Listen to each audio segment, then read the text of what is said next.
estourado aqui, ó. Olha aí, estourado. Puxamento aqui. O rolamento daqui também tá. Ele tem que ter trabalhar, mas ele tá estourado.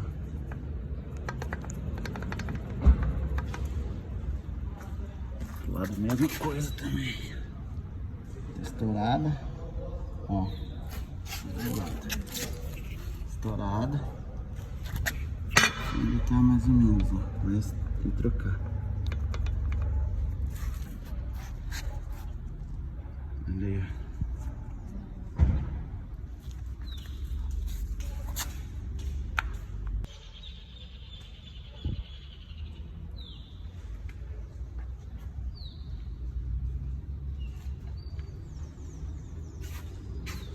Aqui eu escolhi com a empilhadeira.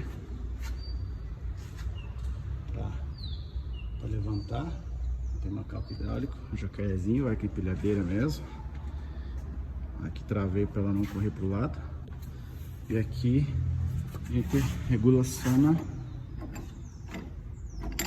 pistão da cabine aqui, ó. Aqui ele sustenta ela.